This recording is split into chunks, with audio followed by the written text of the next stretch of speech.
bicara tentang itu. Nah, maka anak-anakku yang dirahmati Allah, Ustadz akan mengawali dari satu hadis Rasulullah Sallallahu Alaihi Wasallam tentang orang yang sudah meninggal dunia kemudian dimasukkan ke dalam, kalau meninggal dunia dimasukkan kemana? Masuk kubur dulu, belum surga dan neraka. Ya, jadi masuk ke dalam kubur. Nah, kalau ada jenazah yang dimasukkan ke dalam kubur, maka kata Rasulullah Sallallahu Alaihi Wasallam akan ditanya 3 hal. Nah, apa pertanyaannya? Man Rabbuk? Man Rabbuka atau Man Rabbuk? Apa artinya? Siapa Tuhanmu? Terus yang kedua, wa man nabiyyuk? Man nabiyyuka? Siapa nabimu? Yang ketiga, apa yang ketiga? Ditanya apa yang ketiga? Ayo, ini belum hafal ini pertanyaannya ini. Nanti nggak bisa jawab. Apa yang pertama, yang ketiga pertanyaannya? Coba yang perempuan. Man rabbuk?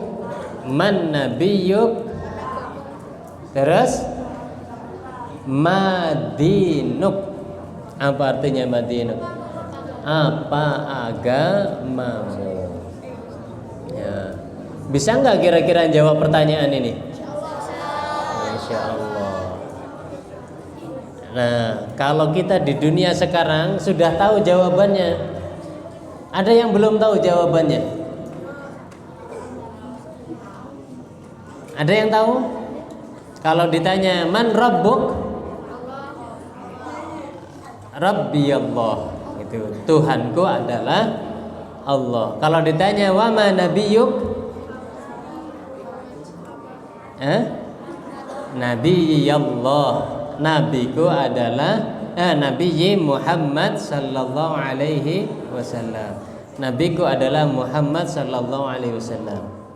Kalau ditanya wa madinuk, apa jawabnya? Dini Islam, agamaku Islam. Bisa nggak jawabnya? Bisa. Kalau ketika kita masih sehat, masih di dunia. Tapi nanti ketika kita berada di alam kubur, yang bisa jawab itu adalah orang-orang yang benar-benar memahami 3 pertanyaan ini dan juga mengamalkan. Jadi kalau di dunia ini nggak paham, kemudian nggak sesuai dengan apa yang ditanyakan, maka tidak bisa menjawab.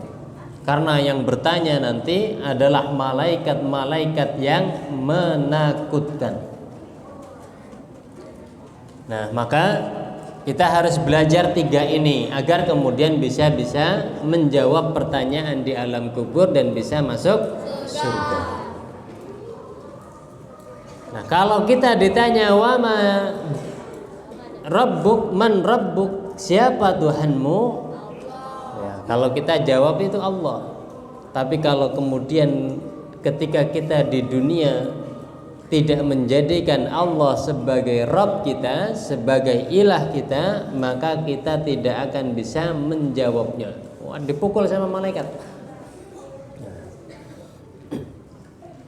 Nah, maka kita harus paham, harus mengenal dan mengerti tentang Allah Subhanahu wa ta'ala.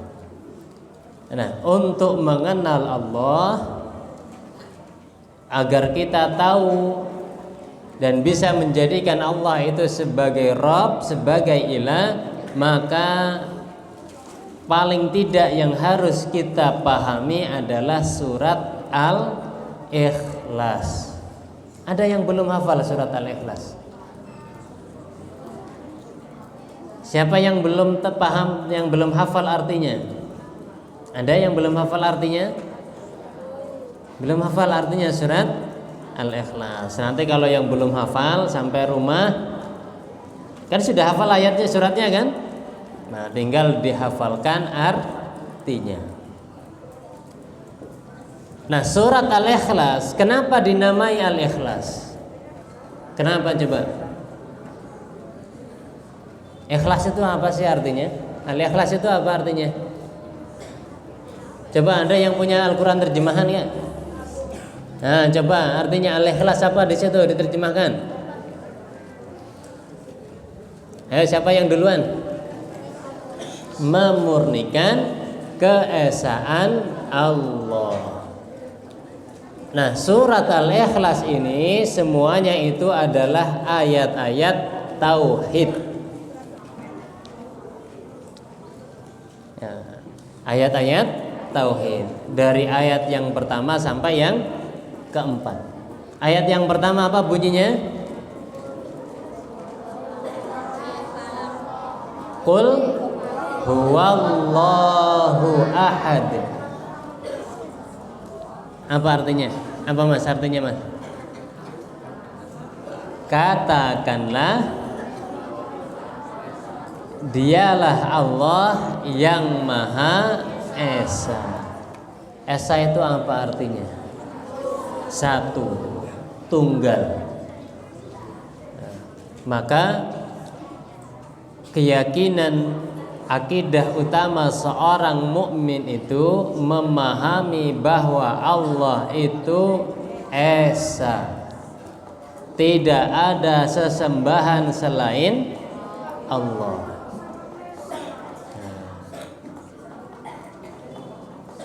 Nah, tapi bagi seorang mukmin itu tidak cukup kalau kita hanya memahami bahwa Allah itu Esa. Hanya di lisan mengatakan bahwa Allah itu Esa. Itu harus kita wujudkan dalam perbuatan kita. Jadi ketika kita beribadah, ketika kita berdoa, itu hanya kepada Allah. Seperti yang diucapkan dalam lisan kita itu dalam kalimat syahadatain. Apa syahadatain itu artinya? Ada yang tahu artinya syahadatain? Syahadatain ada yang tahu artinya? Apa syahadatain? Dua kalimat syahadat. Nah, yang pertama kita ucapkan asyhadu alla ilaha illallah. Saya bersaksi bahwa tidak ada sesembahan selain Allah. Jadi wujud kita mengimani Allah yang Esa itu tidak boleh beribadah, tidak boleh meminta kepada selain Allah. Dan tidak boleh mengatakan kalau Allah itu punya anak, Allah itu tiga gitu. Nah, seperti yang dikatakan oleh orang-orang Nasrani. Maka kata Allah di dalam Al-Quran, laqad kafara alladzina qalu innallaha salisun salasah. Sungguh telah kafir orang-orang yang mengatakan bahwa Allah itu satu dari tiga. Ya, sama kan kalau orang Nasrani itu kan ada Tuhan Bapa, Tuhan Ibu, Tuhan Anak. Maka di dalam Islam Allah itu Esa. Allah itu satu. Wahdahu la syarikalah. Allah itu Esa yang tidak boleh disekutukan. Jadi tidak boleh berbuat syirik. Apa contohnya perbuatan syirik itu? Apa syirik?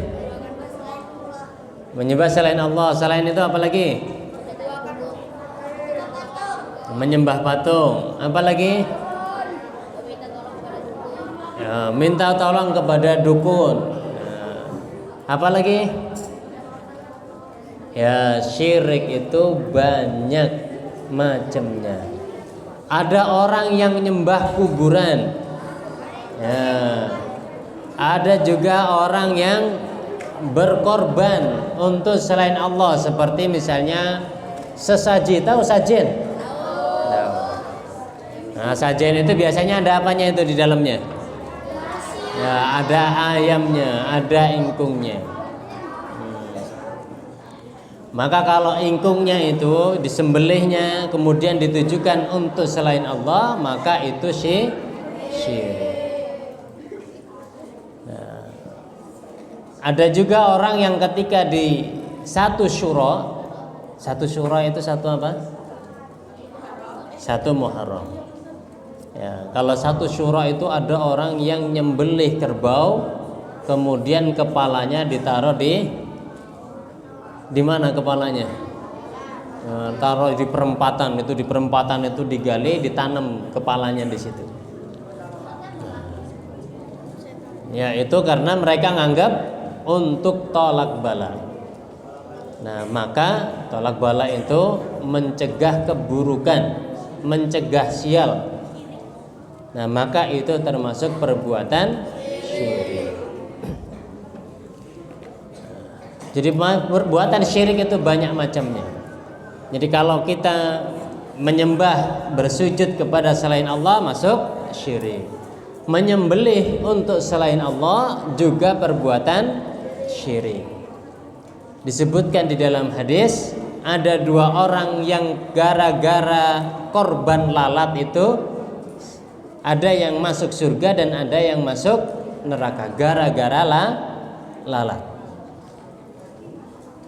Ada dua orang yang mau masuk ke satu kampung, kemudian kampung itu dijaga.